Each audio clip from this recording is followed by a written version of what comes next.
You know, it's interesting because one thing that's changed in the recent history is that buyers used to come into the market and say, I want to live in Roscoe Village, or I want to live in this part of Lakeview. And as the economy changed and as the city filled in, buyers are much more, this is about what I want to spend, this is the amenities I'm looking for, and a buyer who's going to look in one of those areas frequently will look at all of them. So they're all competing against each other. And when I go to interview to list a house in, Roscoe Village, I'll show them comps from as far south as Ukrainian Village and as far north as Andersonville, because I want them to understand that while in their tight little radius there may only be 3 houses that are similar, when I expand that search there might be 80. And I think that's a really important way for sellers to understand the market. I sold my own home in Lakeview, and it was, of course I thought it was very special. Like all sellers, it was interesting to be on the other side of the table. But what I came to learn is I was competing with newer houses that developers had, already built in Lakeview and in Lincoln Park west of Ashland and in Roscoe Village and in other areas. And my price had to adjust, to be in competition with all of those neighborhoods. So I think if you have something that is unique, something that is well presented, you're in great shape. But if you have something that's average, when I say average, I mean, does it back up to the L? Is it cluttered? Is it beat up inside? Are there issues with the utility of the layout? So there are a number of different criteria that play in the average. But if you have something that's average, they're handicapped, and you're going to need to either solve the problem if it's solvable, or you're going to want to think about what you can do with your pricing and your marketing to put yourself at a competitive advantage. All right. One of the things that we kind of hear sometimes from different agents is that, especially maybe up in Lakeview, you have almost some sub-markets, it seems like, in that the one that always comes up is the Blaine School District. Absolutely. And it's very interesting to see what happens with pricing sort of inside and outside the boundaries. Blaine is a very small school district in terms of the geographic area that it includes, and the housing stock is really tight.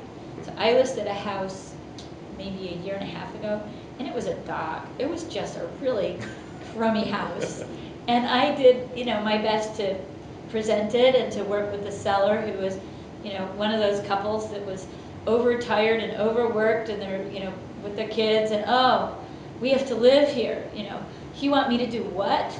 And I just thought, oh my God, I'm never going to sell this house. And I put it on in Blaine, and I had like offers coming out my ears in a week, and it was because of Blaine. So and that's to some extent in Lincoln Elementary, going back to Lincoln Park for a second, it's the same thing. If it's like a townhouse or something that's more of an entry level opportunity. But Blaine is one. There's a lot of fascination with being close to Southport corridor.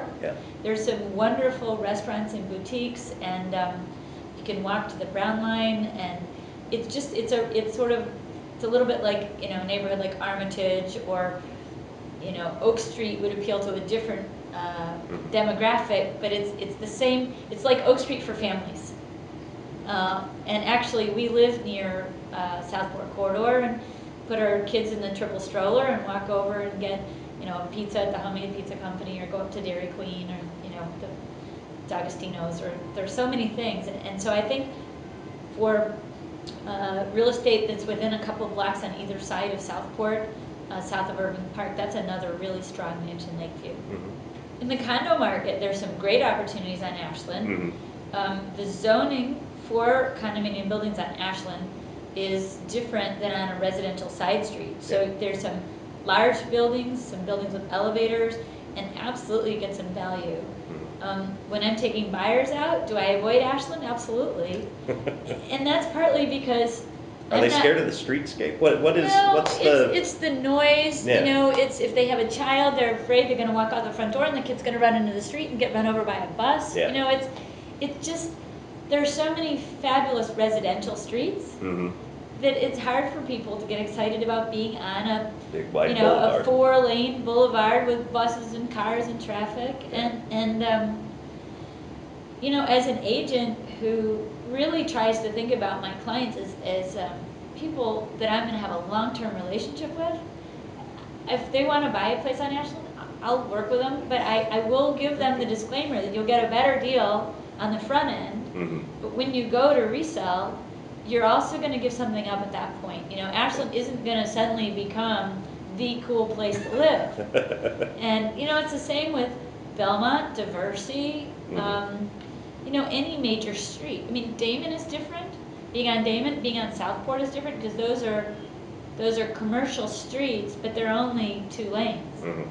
But any major street with a lot of bus traffic and fast food and that kind of stuff, it's just, you know, it's not for everybody. Yeah.